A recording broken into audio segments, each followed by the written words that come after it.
Ben Torres wiped sweat from his forehead as he checked the translation device one more time. The small machine hummed quietly in his hands, its blue lights blinking in a steady pattern. Around him, the other members of the human diplomatic team prepared for the most important meeting of their lives. "Remember, no sudden movements," said Captain Maria Santos, the mission leader.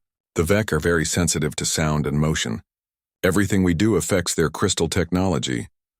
Ben nodded and placed the translator carefully into his belt pouch.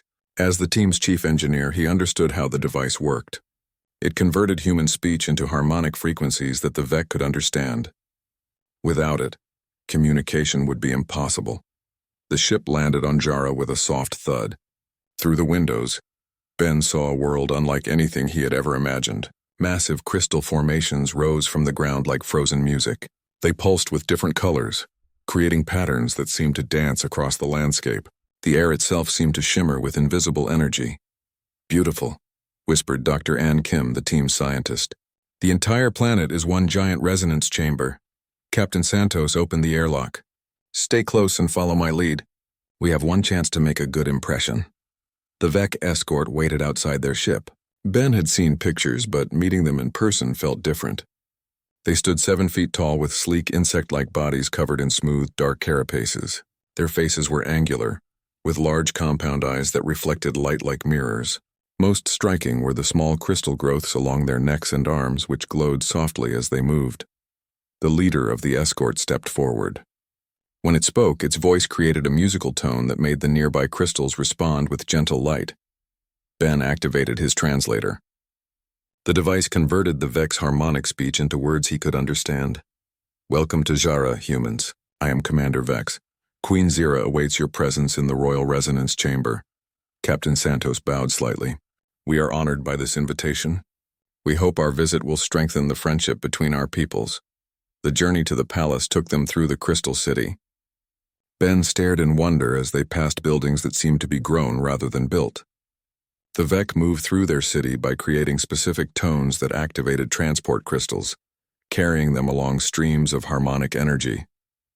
"How does it all work?" Ben asked Dr. Kim quietly. "From what we've learned, their entire civilization is based on sound frequencies," she replied. "The crystals respond to specific tones. Different frequencies control different systems. It's like a massive musical instrument that doubles as a city." The royal palace stood at the center of the city, a towering structure of pure white crystal that reached toward the sky like a massive tuning fork. As they approached, Ben felt a deep vibration in his chest. The building itself was generating a low, powerful tone that seemed to resonate with everything around it. Inside, the palace was even more impressive. The walls curved and flowed like frozen waves, all carved from single pieces of crystal. Soft light emanated from within the walls themselves, creating an atmosphere that felt both ancient and futuristic. Commander Vex led them through corridors that hummed with quiet energy. Other VEC moved past them, their crystal growths glowing as they communicated in their musical language. Ben noticed that each individual seemed to have a slightly different tone, like voices in a choir. "The Queen's chamber is ahead," Commander Vex announced. "Please prepare your sound devices. Her Majesty will begin the formal greeting in the traditional manner." Ben checked his translator again. The device showed full power and all systems working normally.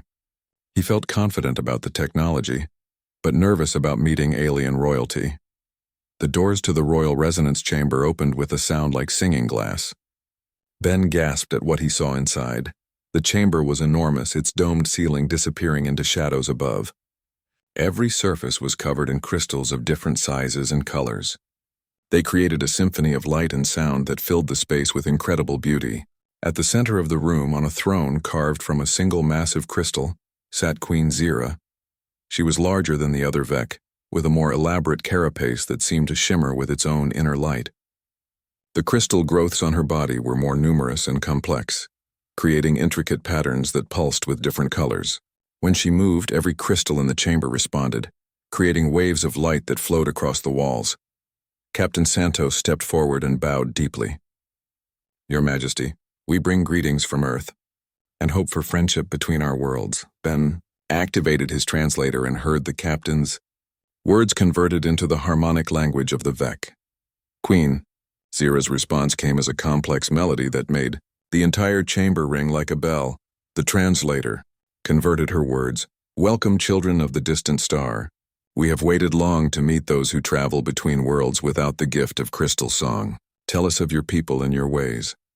The formal presentation began smoothly.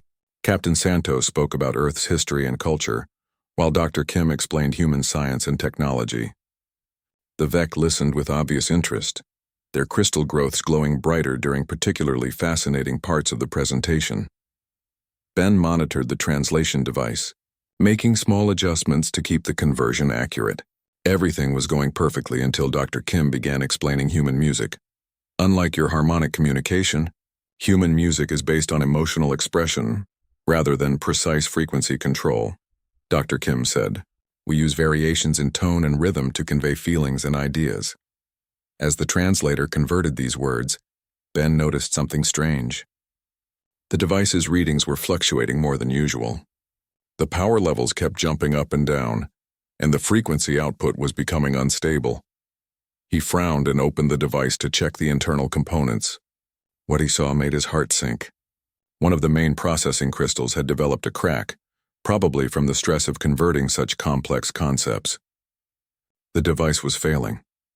Ben looked up to see Dr. Kim still speaking, unaware that her words were no longer being translated properly. The Vec were beginning to look confused, their crystal growths flickering irregularly. We believe that music is one of humanity's greatest achievements, Dr. Kim continued. It allows us to share emotions across all barriers of language and culture. The translator made a harsh buzzing sound and went silent. An uncomfortable quiet filled the chamber. Queen Zira's crystals stopped glowing, and Ben could see confusion in her large compound eyes. The diplomatic mission was falling apart before his eyes. Ben knew he had to do something quickly. He stepped forward, holding the broken translator.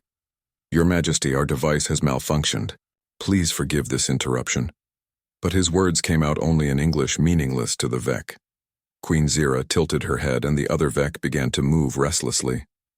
Without communication, the humans appeared to be making random noise. In that moment of panic, Ben's grandfather's voice echoed in his memory.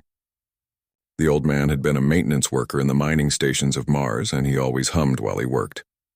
Music makes the work lighter, boy, he used to say. When machines break down and nothing goes right, sometimes a simple tune can fix what technology cannot. Without thinking, Ben began to hum his grandfather's old work song. It was a simple melody, repetitive and soothing, designed to keep rhythm during long hours of repair work. The effect was immediate and shocking. Every crystal in the chamber suddenly blazed with brilliant light. The broken translator in Ben's hands began to glow, its cracked crystal healing itself as harmonic energy flowed through it. The throne room filled with music as thousands of crystals resonated in perfect harmony with Ben's simple human tune. Queen Zira rose from her throne, her carapace shimmering with colors that Ben had never seen before. The crystal growths on her body pulsed in rhythm with his humming, creating patterns of light that danced across her form. But most amazing of all, Ben could suddenly understand her without the translator. Impossible, Queen Zira whispered, her voice carrying clearly through the resonating crystals. The healing song. How do you know the healing song? Ben stopped humming, confused by what had happened. I don't understand, Your Majesty. It was just an old tune my grandfather taught me. The Queen stepped down from her throne and approached him. The other Vec in the chamber were making excited musical sounds, their crystals glowing brighter than Ben had seen since arriving on Jara. For generations, our harmonies have been failing, Queen Zira explained, her voice now somehow translating itself through the resonating crystals. Our technology breaks down more each day. Our young are born with weaker crystal song. We have been slowly losing the ability to maintain our civilization. She gestured to the crystals around them, which continued to pulse with renewed energy. But your voice, your strange, imperfect human song, it repairs what we cannot fix. It restores harmony to corrupted frequencies. How is this possible? Dr. Kim stepped forward, her scientific mind racing. Human vocal cords are very different from Vec anatomy. We produce sound with organic vibrations that naturally vary and adapt. Maybe those variations can somehow correct problems in your crystal harmonics. Queen Zira nodded slowly. Our songs are precise and pure, but they cannot adapt when corruption enters the system. Your chaotic human voice brings healing chaos that repairs the damage. Ben looked around at the chamber, still glowing with renewed energy. Your Majesty, are you saying your entire planet is in danger? The Queen's crystals dimmed as sadness filled her voice. A cosmic storm struck our world 300 years ago. Since then, the radiation has slowly corrupted our harmonic frequencies. We are a dying people, young human, each generation weaker than the last. She paused, her large eyes focusing on Ben with intensity that made him nervous. But you have shown us hope. Your voice can restore what the storm damaged. However, there is more you must know. The corruption affects me most of all. Queen Zira's carapace flickered, its colors becoming dull and gray. Each night I lose connection to the collective consciousness of my people. The silent syndrome takes me, and I become isolated from the harmonic network that binds our empire together. During these times, our civilization becomes vulnerable to collapse. She stepped closer to Ben, her voice becoming urgent. Tonight, the silence will come again, but perhaps with your healing voice nearby, I might maintain the connection. Would you consider staying close during the dark hours? Your presence might save not just me, but our entire world. Ben looked at his teammates, seeing concern and wonder in their faces. Captain Santos nodded slightly, indicating that the decision was his to make. Your Majesty, I'm just an engineer. I don't understand how my voice works with your crystals. But if I can help, I will try. Queen Zira's crystals brightened with what Ben recognized as relief and gratitude. There is much you do not yet understand about your gift, young human. Tomorrow we will show you the true extent of our need. But tonight we will see if your chaotic healing song can keep the silence from claiming another night. As evening approached on Jara, Ben found himself in a situation he had never imagined. What had begun as a simple diplomatic mission was becoming something much more significant. His grandfather's old work song had somehow connected him to an alien civilization's survival. The crystals around them continued to glow with renewed energy, but Ben could see them beginning to dim as the cosmic corruption reasserted itself. Whatever was happening to the Vec, it was much worse than they had initially revealed. Queen Zira prepared for the night ahead, her crystals already flickering as the first effects of silent syndrome began to take hold.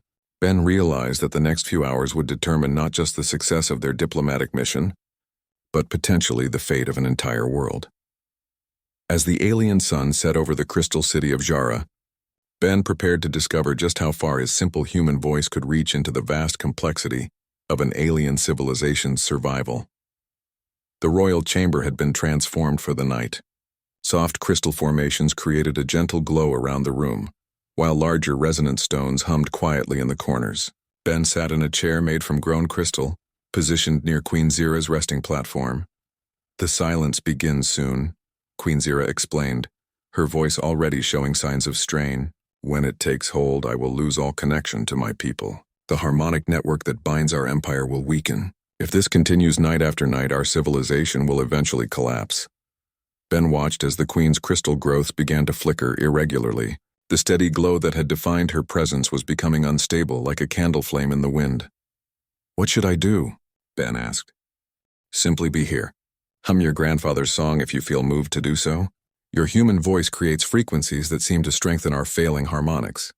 Dr. Kim and Captain Santos had been allowed to stay in an adjacent chamber, monitoring the situation through crystal viewing screens. Ben felt the weight of responsibility on his shoulders. An entire alien civilization might depend on his ability to hum an old work song. As the night deepened, Queen Zira's condition worsened rapidly. Her crystals began going dark one by one and her breathing became labored. Ben could see her struggling to maintain consciousness as the silent syndrome took hold.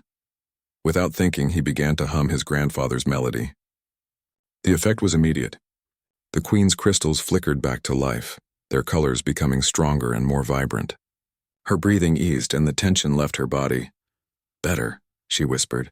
Much better. The connection remained strong with your voice. For several hours, Ben continued humming various tunes from his childhood. Each song seemed to help maintain the Queen's harmonic connection to her people.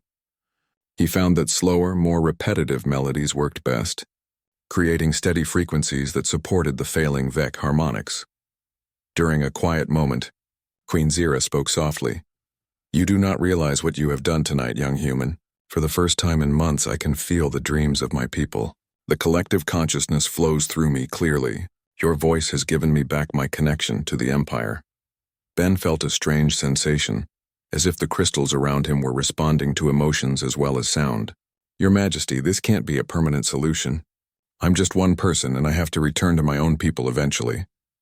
The Queen's crystals dimmed slightly. "I know, but perhaps you can teach us your techniques.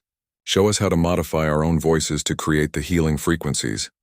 "I'm not a music teacher," Ben said.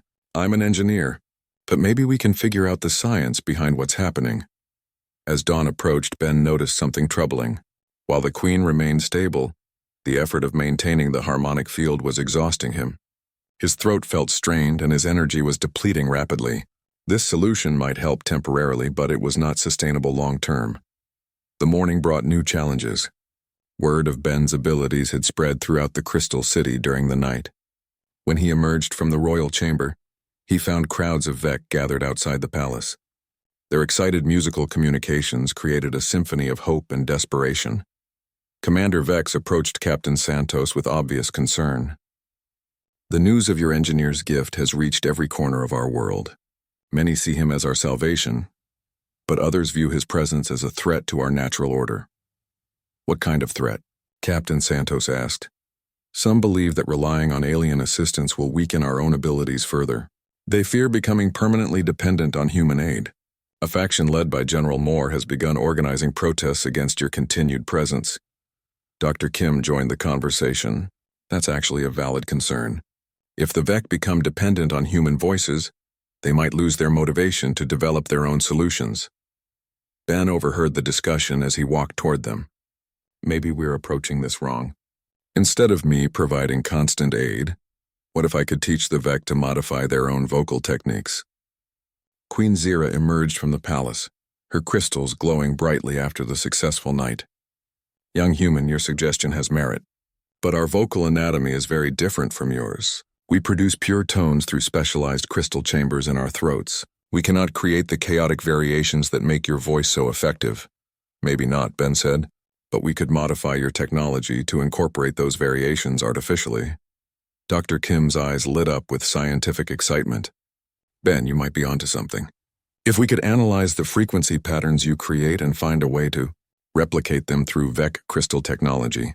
Their discussion was interrupted by the arrival of General Moore and a group of Vec military officers.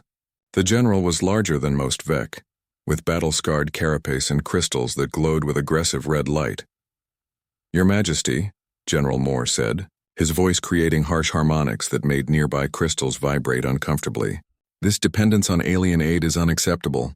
We must find solutions within our own capabilities, not become servants to foreign powers." Queen Zira's crystals flashed with authority.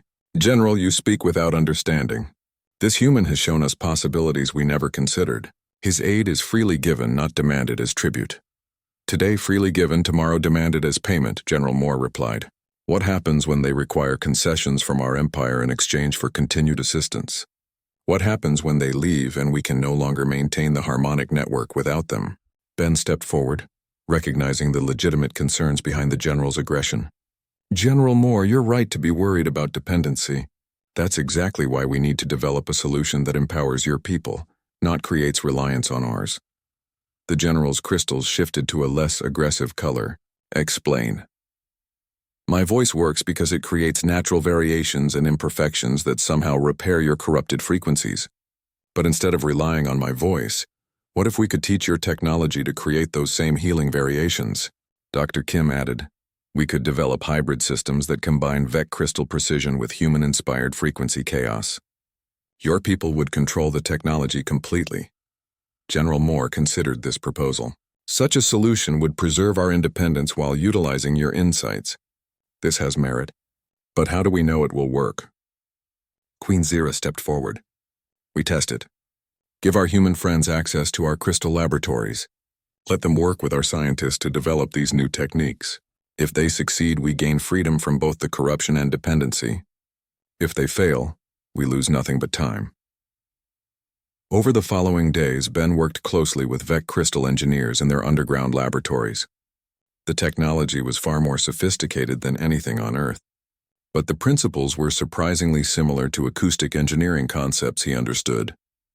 The Vec showed him how their crystal arrays could be programmed with specific harmonic patterns. Each crystal responded to precise frequencies, creating complex systems that could manipulate matter, energy, and information through sound. The problem, explained Chief Engineer Cass, is that our programming has become too rigid over the centuries.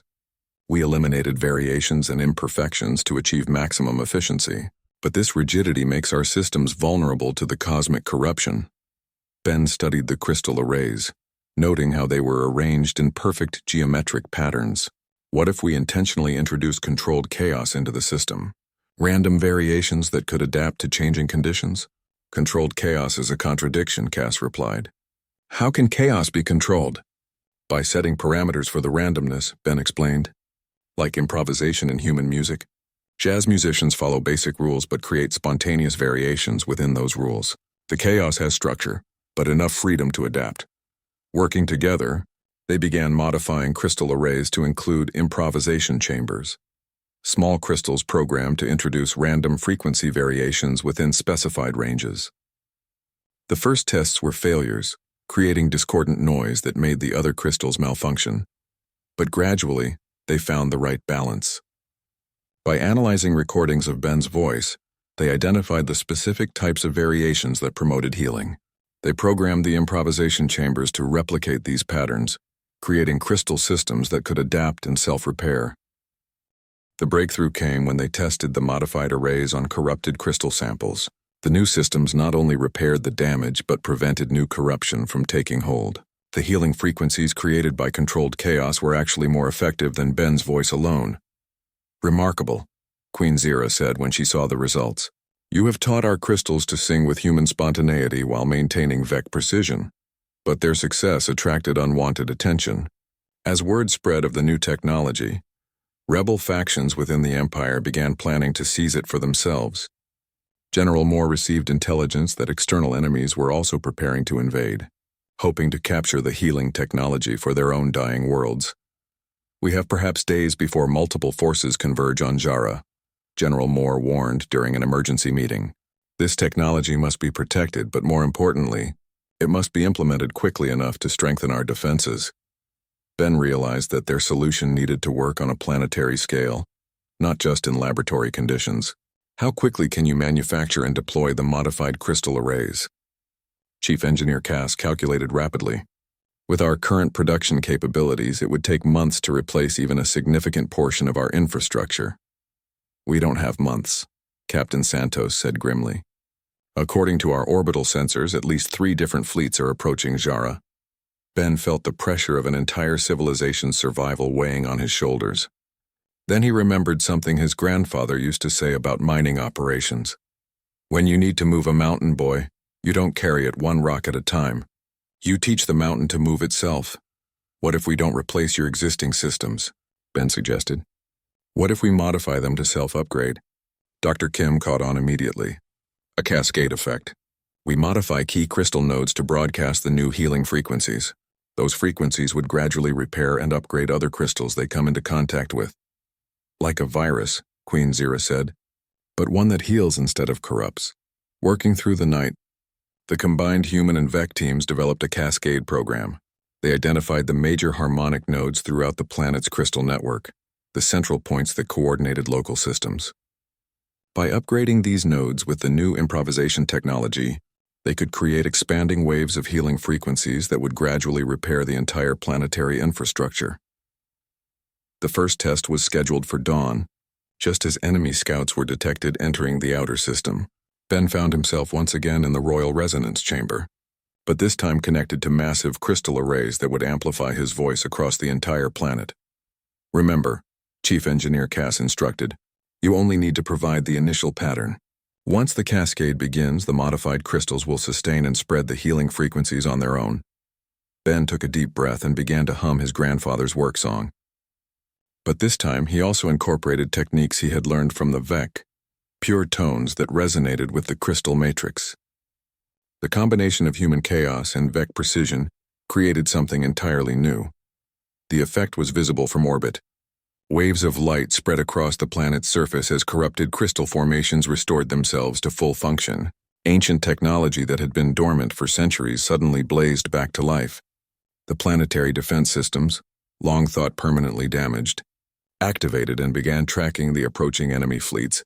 But most important of all, individual Vec throughout the Empire began discovering that their own vocal abilities had been enhanced.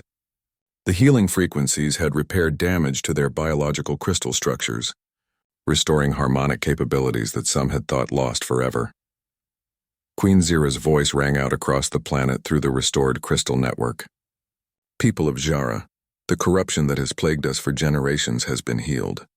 Our human friends have taught us that strength comes not from rigid perfection, but from the ability to adapt and grow. General Moore's voice joined hers, his crystals now glowing with harmonious blue light instead of aggressive red. The enemy fleets approaching our world face not the dying empire they expected, but a civilization reborn through the marriage of order and chaos. The approaching fleets, detecting the sudden resurgence of Jara's defensive capabilities, retreated rather than face a fully functional Vec military. The invasion that could have devastated the planet was prevented not through violence, but through the restoration of harmony. In the days that followed, Ben worked with Vec engineers to document the new techniques. They established training programs to teach other Vec worlds how to implement the healing frequencies. The solution that had saved Jara began spreading throughout the Empire, strengthening their entire civilization. "You have given us more than healing," Queen Zira told Ben during their farewell ceremony. "You have shown us that perfection is not the absence of flaws, but the ability to make flaws into strengths." Ben smiled, thinking of his grandfather's old wisdom. "That's very human thinking, Your Majesty. Maybe that's our real gift to the galaxy. Not our technology or our strength, but our stubborn refusal to accept that broken things can't be fixed." Dr. Kim presented Queen Zira with a collection of human music recordings. These represent thousands of years of human improvisation and creativity. Study them and you'll find endless new ways to apply controlled chaos to your crystal technology. As the human diplomatic team prepared to depart, Ben looked back at the crystal city of Jara. The structures now pulsed with new patterns of light, combinations of Vec precision, and human spontaneity that created beauty beyond anything either species could achieve alone. The incident that had begun with a broken translator had become the foundation for a new chapter in galactic civilization. Ben's simple humming had not only saved an empire, but had shown that the greatest solutions often come from the marriage of different perspectives. Commander Vex accompanied them to their ship. "The Vec Empire will not forget what humanity has done for us. When you travel among the stars, know that you carry with you the friendship of an entire civilization." Captain Santos shook the commander's hand in the human fashion, while also creating a harmonic tone of respect in the Vec manner. "The friendship between our peoples will grow stronger with time. We have learned as much from you as you have from us." As their ship lifted off from Jara's surface, Ben watched the crystal city recede below. The lights that pulsed through its structures told a story of renewal and hope, of two species finding strength through cooperation rather than conquest. "So what's next?" Dr. Kim asked as they entered hyperspace. Ben smiled and hummed a few bars of his grandfather's old song. "Next, we find out what other broken things in the galaxy need a little human chaos to fix them." The stars ahead seemed to pulse in rhythm with his humming, as if the universe itself was learning to sing with the voice of controlled chaos. What had begun as an incident had become the start of humanity's greatest contribution to galactic civilization, the gift of adaptive healing through imperfect harmony. In the royal chamber on Jara, Queen Zira continued to practice the new vocal techniques Ben had taught her. Each night, instead of suffering through the silence syndrome, she used controlled chaos to strengthen her connection to her people. The empire that had been dying was now growing stronger, one improvised note at a time. The galaxy had learned that sometimes the most powerful solutions come not from those who never break, but from those who refuse to stay broken.